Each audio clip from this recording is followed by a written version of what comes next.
Hey, everybody. Welcome to the Fade Route NFL podcast.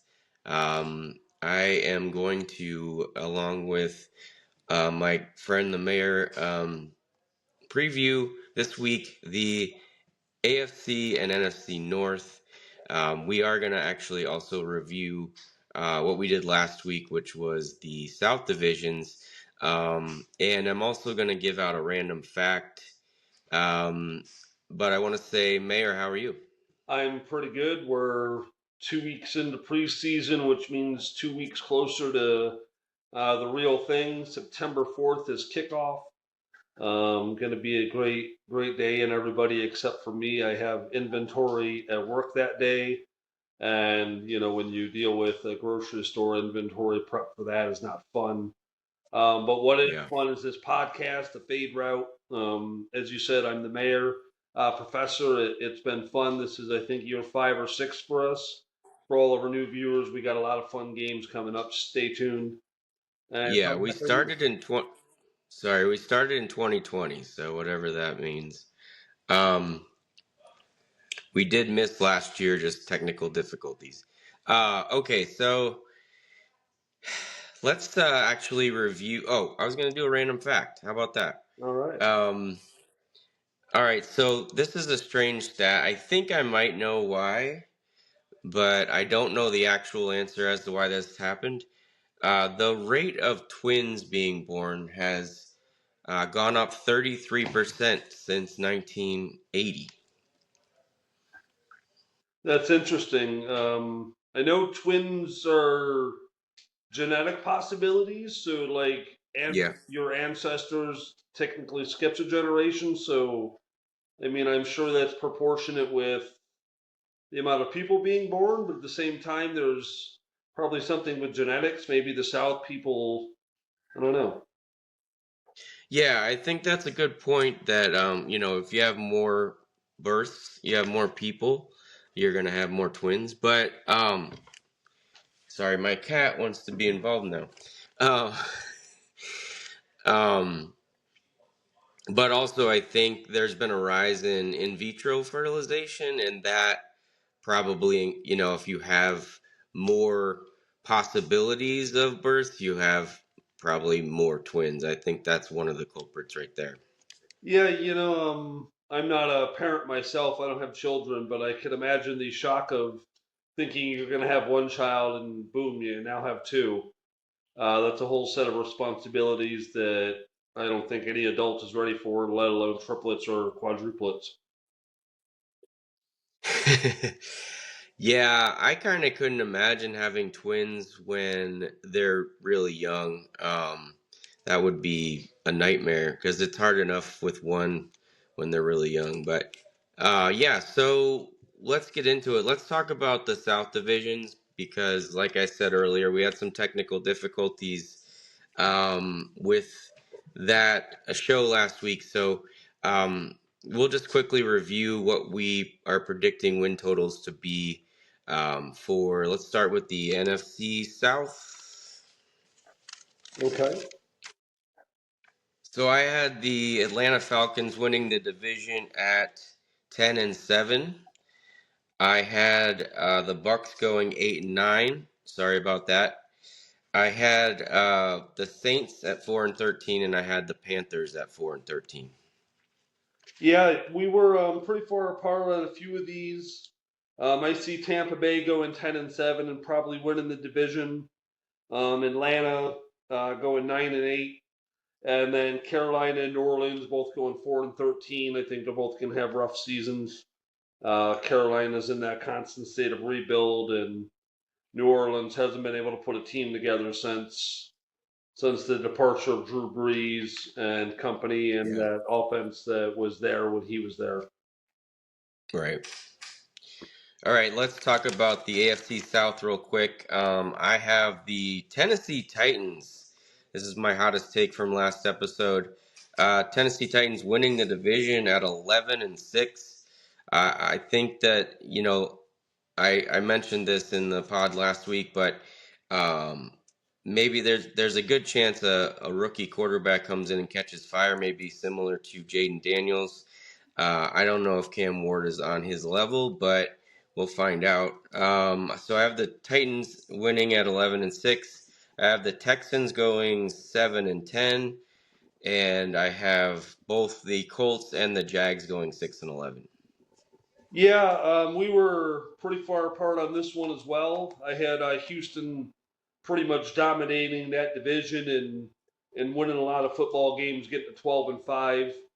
And I have 7-10 for the Tennessee Titans, not having quite a big year with Cam Ward quite yet, and then 6-11 for Indy and 7-10 for Jacksonville.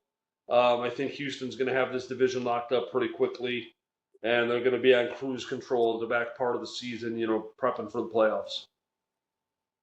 Yeah, you mentioned that we're pretty far apart on some of these. Well, how boring would it be if we had exactly the same uh, predictions for every single team? That would Um, make for a good show. yeah, a lot of this is banter, but I think we're always pretty far apart. It's fascinating to hear the reasons why we think teams are going to get to where they're going to get. I have this philosophical thought every year when football starts, like, what if you could know the outcome of every single NFL game? Obviously, great for gambling purposes.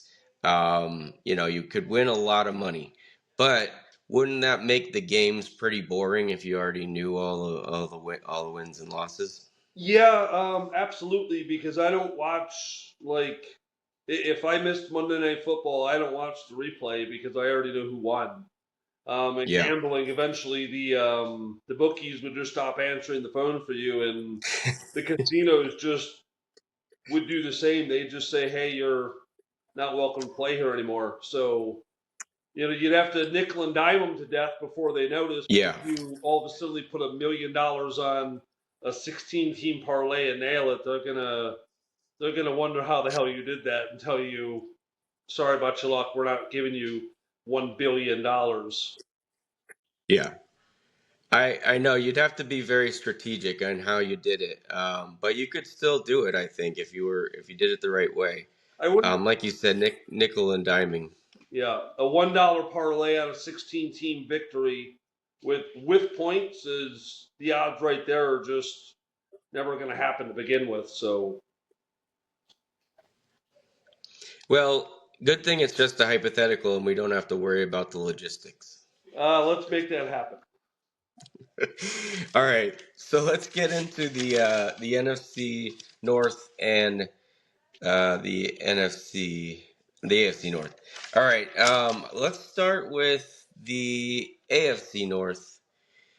Um, the AFC North plays the NFC North and the AFC East as their two divisions, and obviously their own division. Um, and I want to start with the Browns. I don't know how interesting you think the Browns are going to be this year. It looks like Joe Flacco, who I think is 40 now, will be the starter. Um, I don't think I want to watch too much of the Browns. I don't have high hopes for them this season, but I was going to say this earlier, but honestly, there are very few teams who are really bad. Sometimes we want to say, oh, a team's going to only win a couple of games, but every year there's only maybe three teams that are down four games or under. And the same way at the top, there's only maybe three teams that'll be like 14 wins, 15 wins, that kind of thing. So I actually have the Browns going 5-12. Yeah, you're doing a little higher than me. I've got them at 4-13. It's like we talk about it every preseason in this show. The Browns just cannot put together wins, and they can't put together a football team, and they're constantly drafting a new quarterback or a new coach, or all power to Sanders. I hope he has a great NFL career, but it's not going to happen with that Browns team. They're going to have to get him a lot of help very quickly. But I think the AFC North and the NFC North are going to kind of beat each other up this season, and there's not going to be a big resounding winner. But 4-13 is kind of where I see the Browns at.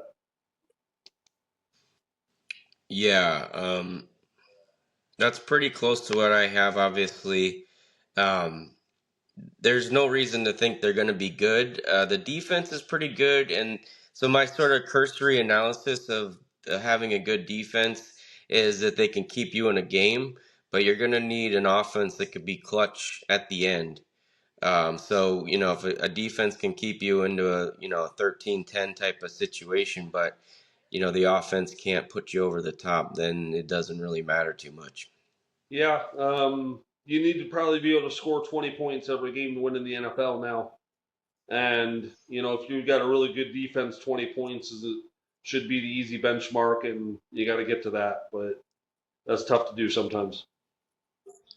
Yeah, and they struggled with that last year. So, their defense held a lot of teams down, but their offense just didn't respond. So, I forgot to mention their outside games are at Las Vegas versus San Francisco and versus Tennessee. Um, I expect San Francisco will be back this year and they play later in the season. I think, we'll talk a lot about your 49ers, but I think they need to get healthy. And by the end of the season, they probably will be healthy. Yeah, we'll wait and see. I think they've got a favorable schedule this season, but They do. we'll see. All right. So, what do you think Las Vegas has the win total for the Cleveland Browns? It's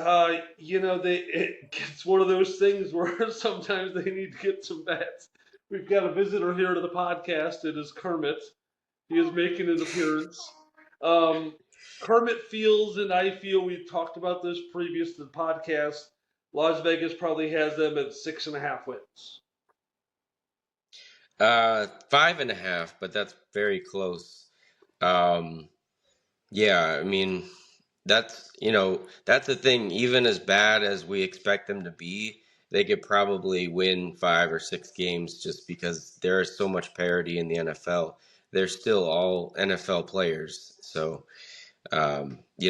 we see a surprise team or two every year. I don't think that's going to be the Browns, but yeah, so let's move on to the Pittsburgh Steelers. A couple new players there, especially a new player at quarterback. Um, their outside games are Seattle, the Colts, and the Chargers. Not too bad, honestly. They have Seattle and Indianapolis at home, and then they go at the Chargers. Um, but a really rough schedule at the end. Obviously they're going to play Baltimore and they're going to play Buffalo, and they have Detroit in there. The last 6 games they have Buffalo, Baltimore twice, and at Detroit.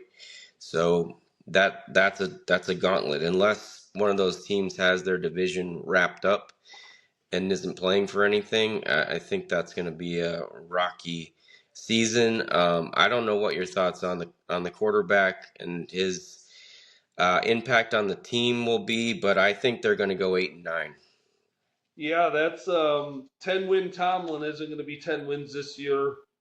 He's he's a consistent coach, but can't. It seems like he can't coach them up at this point. The defense plays. They play solid fundamental football, but that's all they seem to do. They can't score 30 points every game, and you need to. Like you said, a very tough schedule down the gauntlet. Baltimore, Miami, Baltimore, Buffalo, all in the first couple of the week, or the last couple of weeks. So I don't see him going much more than 8-9 this season either. They just don't have the talent to get above that. Yeah, and this has been stated, but they have a new wide receiver who has a habit of maybe not being that consistent, even tempered, and we have a quarterback who needs somebody who's a wide receiver who's even tempered and consistent. Also, they might be starting a rookie running back, and we know that quarterback does not like rookies at all. So there may be some problems there. But that's all just speculation. So we both have them going 8-9. What do you think Las Vegas has their win total? Yes. I would say 9.5. You would be very close again. It's 8.5. Okay. All right, let's move on to the Bengals. The Cincinnati Bengals have a pretty tough schedule after their bye. Oh, I was going to ask you. So, just another philosophical question: do you think it's better for a team to have an early bye or a later bye, or does it matter? I don't think it matters. I mean, the great teams find ways to win, and it's always those same teams at the top, that play consistent football. I think I don't know if we'd go back and be able to research that and see really Super Bowl champions and bye weeks. I'm sure there's findings out there, but I don't think that has anything bearing on it, honestly. Yeah, the only thing I can think of is, if you have an early one, you can kind of look at the first 4 or 5 games as the first quarter of the season, and you get a chance to evaluate, especially if you have a young team or a rookie quarterback. It might be good to be able to just take the week to reevaluate. But having a late bye gives you the opportunity to, rest when it's, ready for the home stretch. So, yeah, I don't know for sure which one. Obviously, again, we could look back at stats if we wanted to spend a lot of time doing that, but I would think we would find that it doesn't really matter. It's pretty random. And I think the only factor that's really big that way is if you have some injuries early in the season and you have a chance to, get those guys back after, an early bye. But, that's random as well. So, all right, so back to Cincinnati. Their bye week is week 10.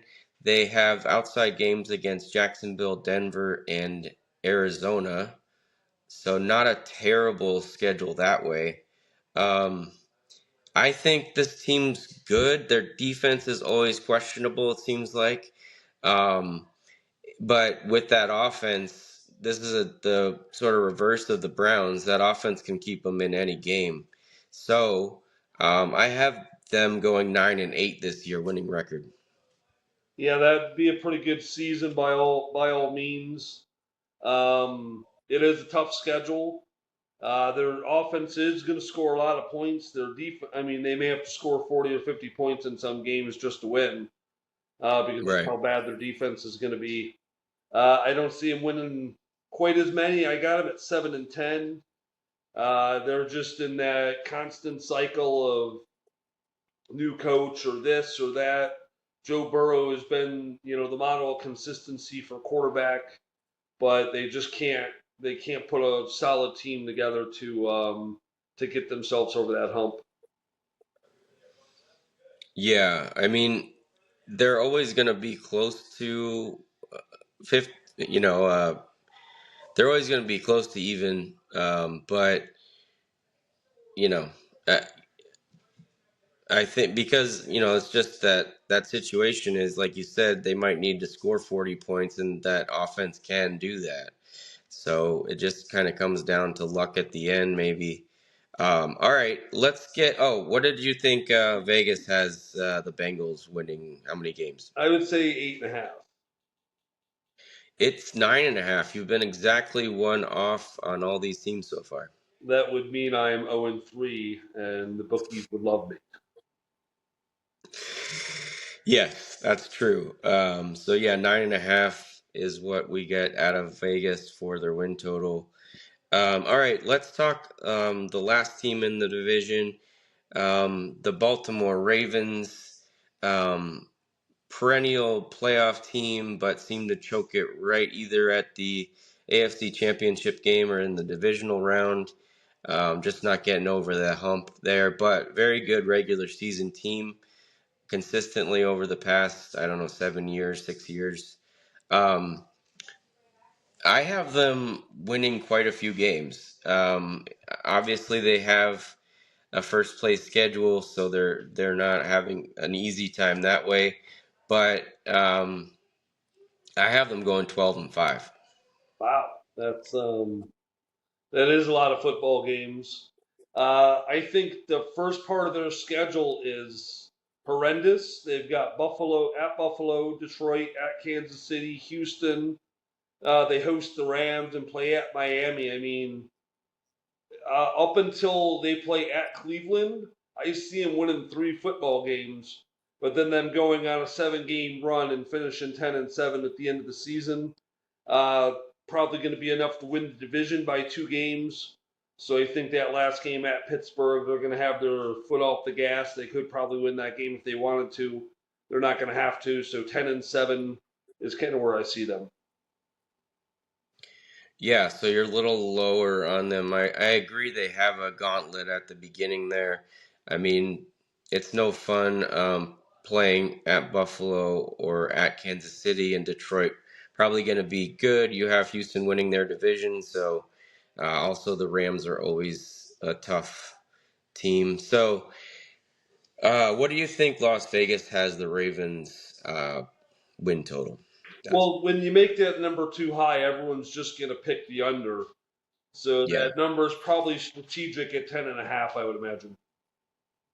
11.5. Okay, see, I'm off again. You need to maybe just add or subtract one number from whatever comes into I your head. mean, go under the 11.5. Yeah, you would go under and I'd go over, but only by a game. So it's going to be right around there, I think. All right, any thoughts on the AFC North here before we move on? No, I think it's like I said, the AFC North is going to kind of beat each other up this season. They're paired with the NFC North that we're about to talk about, and I think that's where we're at. All right, the NFC North, they play the AFC North, as you just mentioned, and they play the NFC East. Those are their two divisions, and including their own that they play.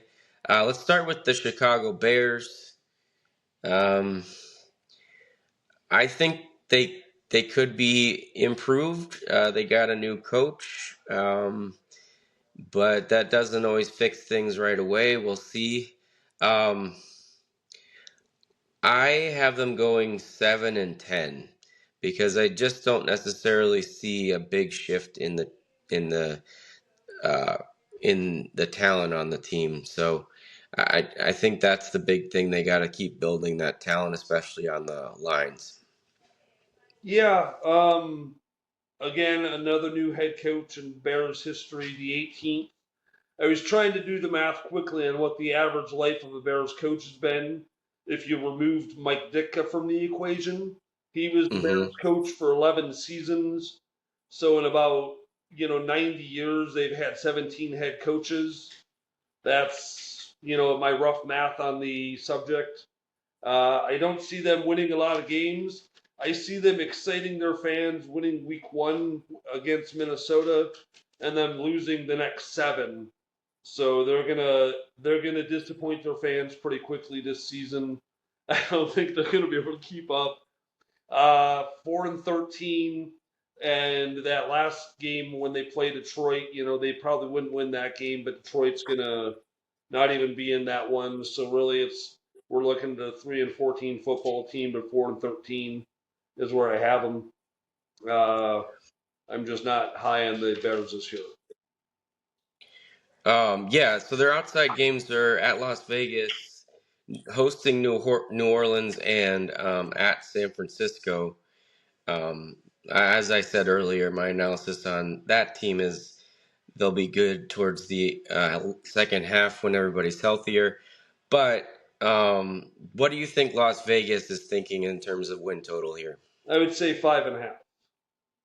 I was gonna give you a clue that they're way high. They're 8.5. Wow. That's there must be a lot of people that bet in the Chicago area that they're wanting team, or maybe they really want teams to take the under. I don't know. there's got to be some psychology set to it as well, but maybe it's all mathematical. I don't really know. I'd like to speak to the people that make these odds. I find it absolutely fascinating that especially since we have real time gambling where you can say who's gonna score the next point, if the next point's going to be a field goal or whatever. That's just incredible to me. I know sometimes they're using an AI bot or something to calculate all that stuff, but it's incredible. Don't eat it. All right, let's go to the Minnesota Vikings. Um, the Vikings obviously they were great last year. Their coach seems to be one of the best in the league. He coached up Sam Darnold, who was maybe a lost prospect there for a while, and they were great. They crumbled at the end, but you know that happens. Um, so I think they have a chance to be good because maybe their sort of rookie quarterback is going to be ready to go, but I don't have super high hopes for them. I have them going 6-11. Okay, we're seeing this very differently. This is probably our biggest disagreement of the pod so far. I see him going 10-7. A lot of winnable games. But 10-7 is going to be a common theme across the NFL this season. So far, what I've been predicting, a lot of 10-7s. So we'll see. A lot of games. I think they're going to be able to win. A lot of games. So that's kind of where I see them at. Their coach has been phenomenal. Was coach of the year last season. So I Yeah. see it happening for them. Outside games, hosting Atlanta, at the Chargers, and then at Seattle. Where do you think Vegas sees their win total? Well, if you got them at 6 and I got them at 10, and you're telling me to go one above everything, I'm going to say 8.5. 9.5. See, I went up one too. So there you go. uh, but it's impressive how close you're getting. I will say that. All right. So, anything else on the Vikings before we move on? I don't think they will be the Super Bowl champions. All right. That's an interesting prediction. We will get to our predictions in terms of playoffs and Super Bowl. So, stay tuned for that a couple episodes from now. All right. Let's move to the Packers. The Green Bay Packers, outside games. Uh, at Arizona, hosting Carolina, and at Denver. Um, I think this team keeps being ready to take the next step, but keeps falling short of taking that next step of getting to the championship game, giving themselves a shot at the Super Bowl. Obviously, their division's been tough with Detroit and Minnesota having really good seasons last year, and Detroit for the last few years. Um, I think they're gonna struggle though. They're gonna go 8-9. 8-9. Wow. So you're again a little low on Green Bay as well. You had Minnesota at 6-11. I'm sorry. I need to backtrack a little Yes. bit. Okay, I'm sorry. Okay, so yeah, 8-9. That's No. No worries. then I got them. I got them winning a lot of those games again and being another team that makes it 10-7. Jordan Love is going to do just enough to win some football games. No doubt the Packers made the right decision to move to him when they were ready. I think he's got the capabilities of being a top 15 quarterback, maybe top 10 quarterback. A lot of pieces around him. But like you said, that team just can't get over the top.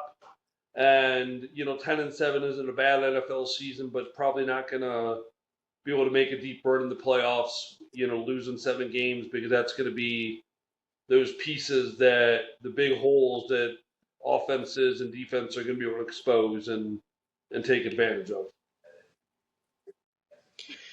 I saw somewhere that so they drafted Matthew Golden, a wide receiver, in the first round, and I think that's the first wide receiver they've taken in the first round since like 2002. and they had two Hall of Fame all-time quarterbacks on their football team at one point in time. Yeah, and just three Super Bowl appearances among them, and just two wins. All right. What do you think Las Vegas thinks of the Packers this year?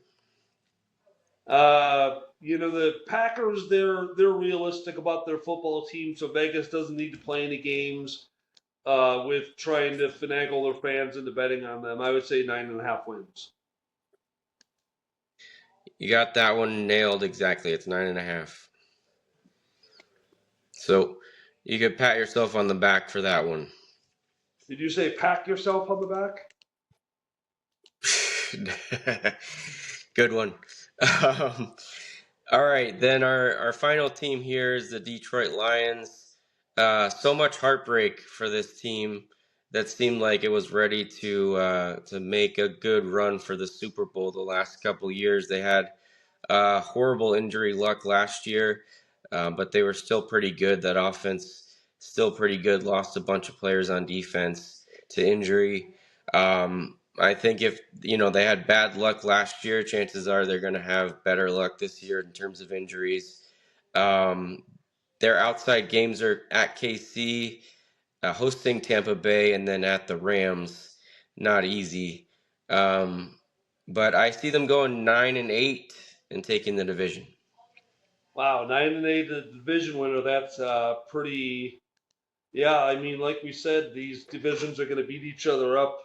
I do see them taking a step back as well. 10-7. So I've got three teams in the division going 10-7. I didn't try to do the math on calculate who is going to end up being the division winner, but I foresee probably two of these teams getting into the playoffs. I don't really know yet. I'll have to wait and see how all my standings shake out.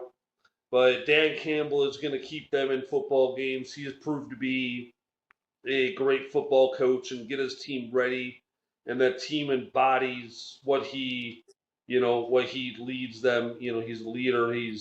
They've just walked with that swagger and play with that swagger. I can only imagine what is going to happen if the Detroit Lions make the Super Bowl. Uh, it's fascinating to even think, they'll burn the city that's already burnt down for one, but just every fan everywhere would be rooting for Detroit. That's even outside of the NFC North. So I would like to see it happen for him, being a longtime Michigander from before. But we'll see.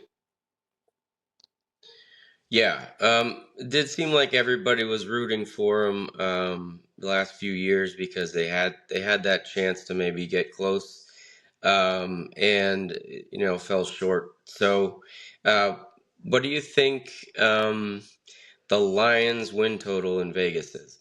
They're going to want their fans to bet the over because they're still confident and cocky, much like that coach. But I would say 10.5.